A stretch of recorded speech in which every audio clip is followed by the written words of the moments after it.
And when you're constantly consuming somebody else's vision, somebody else's life, it is impossible for you to become crystal clear on your vision.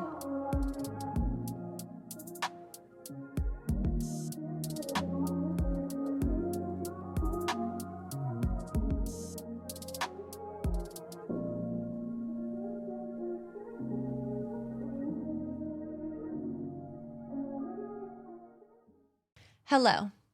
Welcome to Authentically Aligned, a wellness podcast where we speak on all things wellness, from fitness and nutrition to meditation and mindfulness, healing, growth, self-help, and so much more.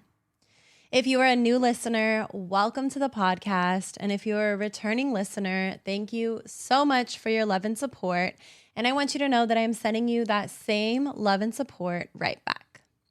Today, the topic of discussion is creation versus consumption.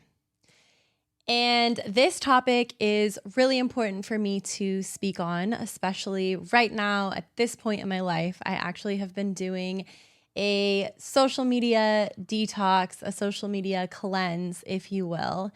And I wanted to share that experience with my audience, and I wanted to share a little bit about why it is so important to be able to understand the difference between creation and consumption and how they interact with each other and play part with one another. So creation is producing something from within. This could be art, this could be a conversation, solutions, thoughts, ideas. Whatever it is, our creation comes from within. Now, consumption is taking in external input. And this could be from the media, this could be from opinions or thoughts of others, this could be in entertainment. Basically, anything that is giving us a thought or an idea that is other than or outside of our own. So there's definitely a balance that comes in between the two of these things. While consumption can absolutely inspire us, there are many times that too much consumption can ruin or put a pause on our own creativity, our own thought, our own inspiration. And I think it's important for us to understand the balance that we have between the two of these things in our own lives, and also how that pertains to what our desires are, what our purposes are, what we are called to do. Because oftentimes we feel that we have this calling, that we're supposed to be doing something. But then what happens is we experience this calling, and the way that we pour into this calling is by consuming or observing or seeing how other people do things, rather than coming from an authentic, creative, internal place. And this absolutely relates to the conversation that we had on the last podcast about being in your own authenticity and trusting your own process and being one with yourself, because the way that we consume media in today's world is so much more than we should ever really be consuming or taking in. When we overconsume, we become disconnected with ourselves. When we are constantly scrolling or watching videos or turning the TV on, consuming entertainment, even music is a form of consumption. But when we're constantly consuming these things, it makes it harder for us to hear our own voice. In addition, social media consumption and media consumption create this constant external validation loop that we get stuck in, that also plays a part in the way that our creativity diminishes. There is something psychological that goes on in our brains when we're seeing somebody else living their life. It makes us want more. It makes us desire more, but it makes us think that we want things that maybe we don't even want ourselves. But because we're so accustomed to seeing these things over and over in the media, we think that we're supposed to have these things, or we're supposed to desire these things, or these are the things that we need to be working toward. And then in addition to that, information overload leads to decision fatigue, which again makes it harder for us to listen to our own voice. And it also makes it harder for us to act upon our creativity and be inspired by our own creativity. So how do we recognize when we are consuming too much? Oftentimes there are signs, there are symptoms, and the first one could be simply feeling like your mind is cluttered or feeling uninspired. Feeling like you want to take action and you're ready to take action, but you have no idea what that looks like. It almost feels like a sense of overwhelm in your brain, because when you're over consuming, you have so much clutter that's going on in your mind. It makes it so much harder for you to listen to your own path, your own creativity, your own ideas, and then it makes it even harder to act upon them.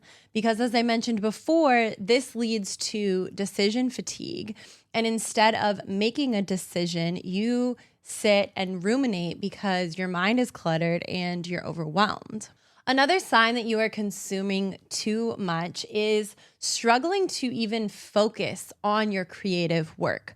You're not able to sit down and take the time to be creative or have a vision or even see your vision, which then leads to you spending more time watching than creating. And if you are spending more time watching and consuming and seeing what other people are doing and invested in what other people are doing versus invested in what you are doing, you're absolutely consuming too much. And then you also start to experience this cycle of passive engagement versus actual engagement. So oftentimes we say that we are on social media, whether it's to build our business or build ourselves or whatever it is.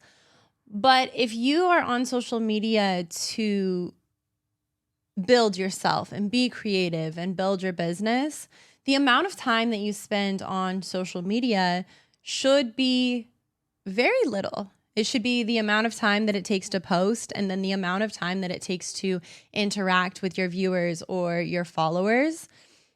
And that shouldn't take more than, honestly, I would say 30 minutes. So the fact that we are spending hours a day consuming or over consuming, I think is a huge red flag. And it's something to be aware of. It's something to understand that as we continue to do this, the more and more we continue to do this, the more hours we spend on social media, the more disconnected we are from ourselves, the more disconnected we're becoming from ourselves. And then it gets to a point where maybe we don't recognize ourselves or we don't even know who we are because we are so used to this overconsumption of knowledge, of media, of thoughts, ideas, whatever it may be. So as creators, how do we shift to having a creator mindset? Well, naturally, we are creators. Naturally, everything that we do is a creation. This is human nature. But the act of social media, the act of the engagement, of entertainment, of all of these things diminishes from that human experience. So some ways that we are able to become that creator and shift into that creator mindset, asking yourself, am I using this to create or am I using this to escape? That's the first question. And then in addition to that, setting consumption boundaries, setting limits on how much you're consuming, how much you're intaking, how much time maybe you're spending on social media, how much time you're spending scrolling, and taking note of the time that you're spending actively immersing yourself into social media Or are you passively scrolling, again, to escape, to turn your mind off, to clear your head, whatever it is? Because there are so many other ways that you can clear your head rather than turning on your phone, turning on the TV, consuming information from somebody else. And that leads me into replacing your consumption habits with small creative habits. So rather than picking up your phone, maybe you take the time to sit down and journal. Maybe you take the time to just sit down and free write, or maybe even use your voice notes. Just start talking and speaking, understanding your own thoughts, processing through your own thoughts, having a conversation with yourself. Maybe this also looks like you being creative. Maybe that looks like you drawing or painting. But oftentimes, these creative habits lead us to the connection between ourselves and our creativity. It allows us to process our thoughts. It allows us to process our emotions in a creative way rather than distracting ourselves from understanding what's going on within ourselves. And then I think it's important for us to understand how dopamine affects us and how it affects our nervous system, how it affects our sleep cycles, how it just affects our overall day to day. And when we're constantly scrolling on social media, we're consuming this short form content, we are getting a hit of dopamine so fast to the point where our bodies are not designed to experience that much dopamine. But now, as a generation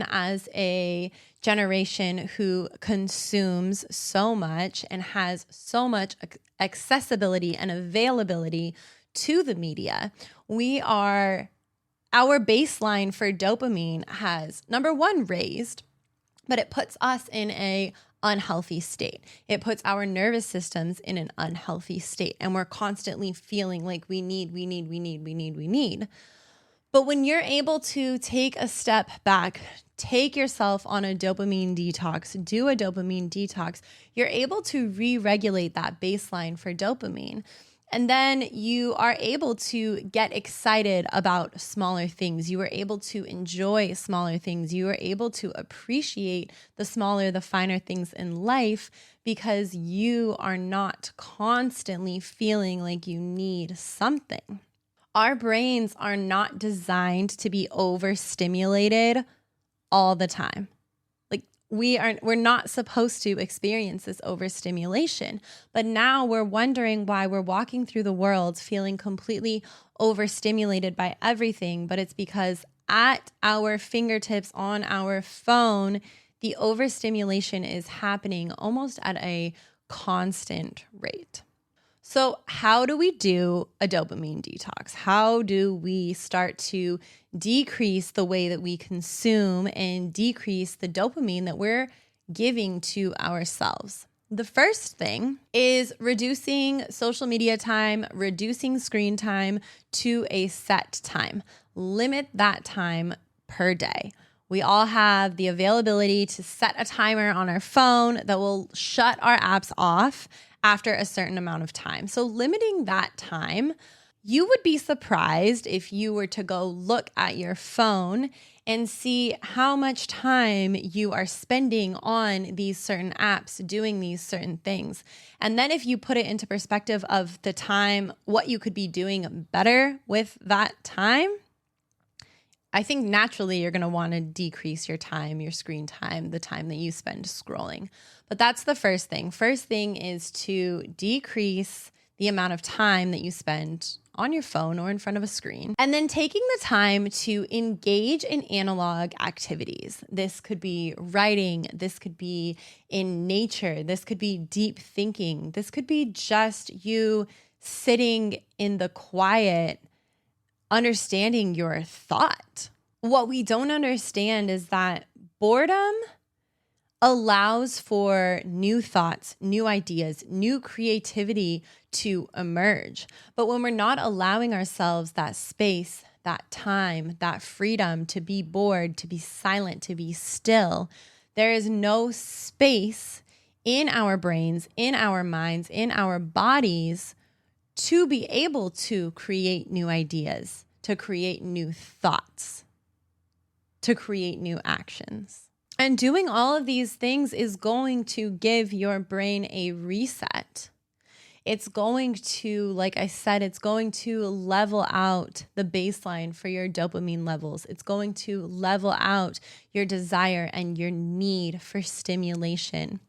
And it's going to allow you to exist in the moment. It's going to allow you to be. It's going to allow you to experience your thoughts and experience your emotions and experience the things that you are going through. I mentioned that this is something that has been very prominent for me, especially in the last few weeks or so. And I've been really mindful of the amount of time that I am spending consuming.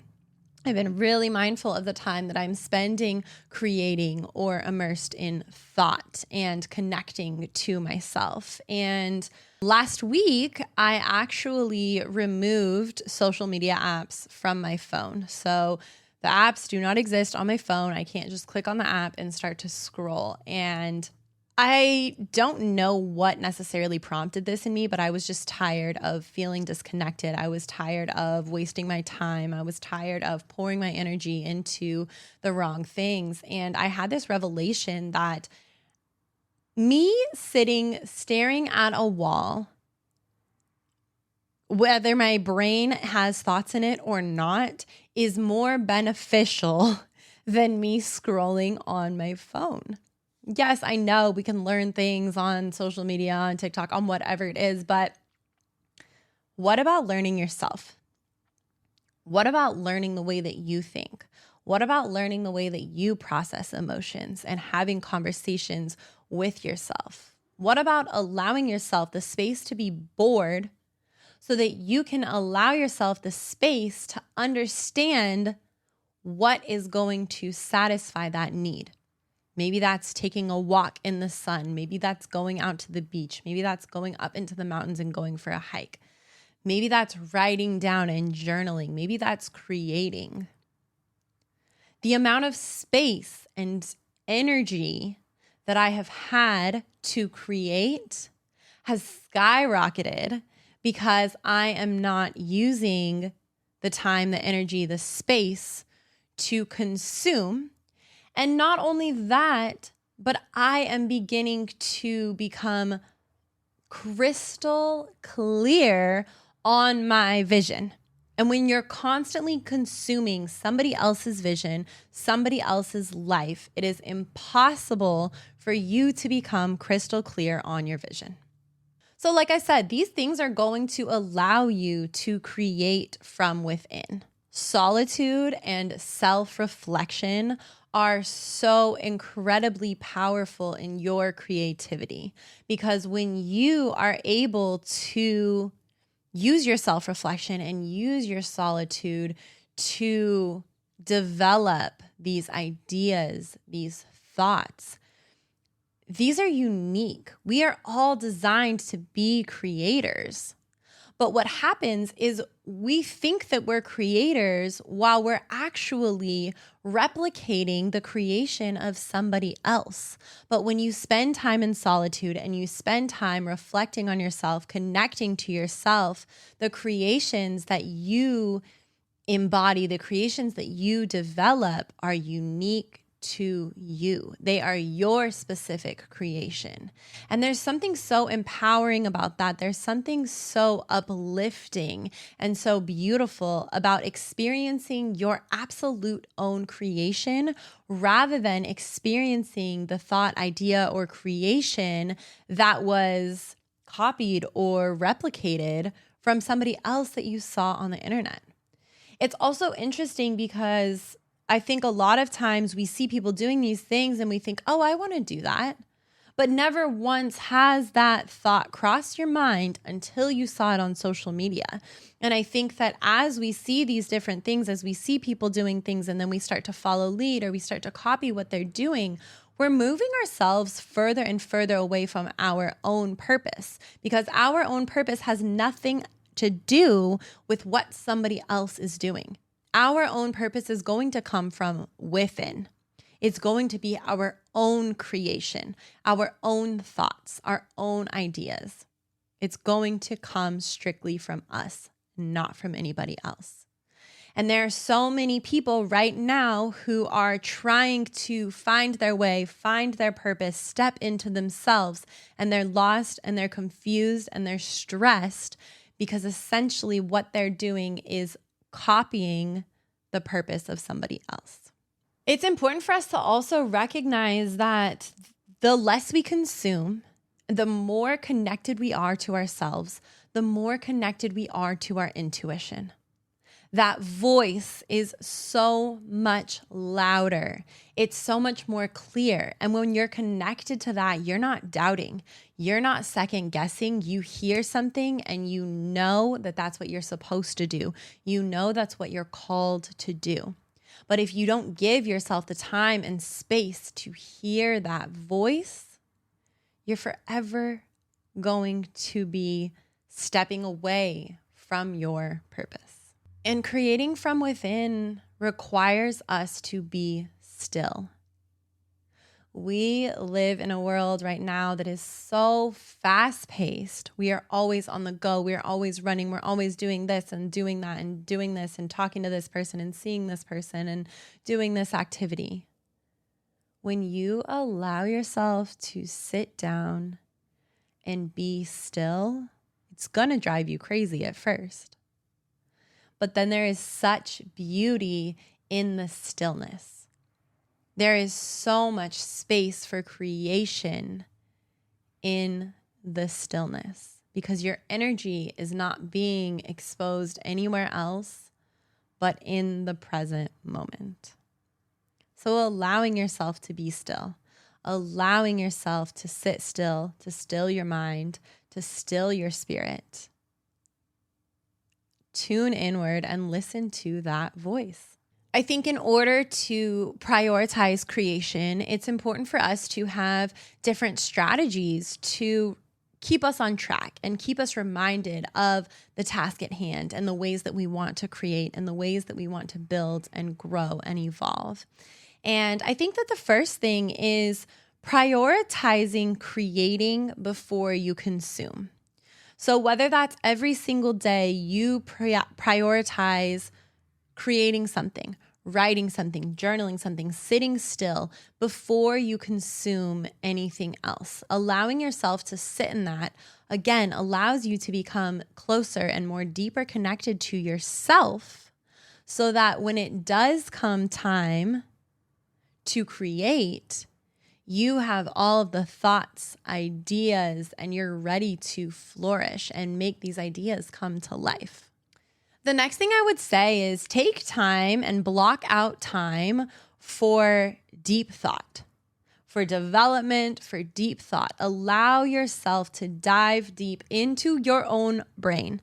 Allow yourself to dive deep into thoughts that you may have about others or thoughts that you may have about yourself. Allow yourself to sit in that deep thought because oftentimes that deep thinking also provokes more creativity within us. And then reduce distractions. So I recommend this to all of my clients is having a space where you meditate every single day, having a space where you are creative every single day. And you don't do that act outside of the space. Of course, there are times where you're not in the same space every day and you're having to find other places to practice these things. But if you are meditating in the same space every single day, if you are creating in the same space every single day, that space takes up energy. And it holds on to, it remembers that energy. So then you come and you sit in this chair and it becomes a creative space. It becomes a space where your brain naturally starts to think, starts to have that deep thought, starts to connect, starts to sit still. Or you go sit in the corner and your brain naturally clears and calms and you're able to meditate. But also keeping in mind that as you create these spaces, they take on the energy of other things. So if you are sitting in this chair every single day creating, but then every single night you're sitting in this chair scrolling on social media, they're pushing against each other, right? There's conflict. So finding the time and space to do particular things so that your body, your energy understands this is where I do this. This is the energy that I do this in. This is the space that I do this in. And then the same goes for the lower vibrational things like watching TV, like scrolling on your phone, whatever it is. I've made it a rule that I do not scroll in my bedroom. I haven't watched TV in my bedroom in years. No TV, no scrolling, no consumption in my bedroom other than the books that I read. But having these spaces where we create the energy allows us to step further into that deep thought, into the deep connection, into the deeper understanding. So I think it's important for us to really analyze where we stand on the creation versus consumption scale. And take notice of how much you're consuming versus how much you're creating. Regardless of if you see yourself as a creator or not, we are all creators. As human beings, we are constantly creating. We are constantly developing. And when you take the time to analyze how much you consume versus how much you create, you'd be surprised at the disconnect that you experience. So as we step into this week, I encourage you to take time to consume less. Set timers on your phones, delete the apps, lock your phone, hide your phone away while you take the time to connect to yourself, while you take the time to create for yourself, and while you take the time to grow and develop and understand the most authentic version of yourself. I'm sending you so much love and light this week. Have a beautiful week.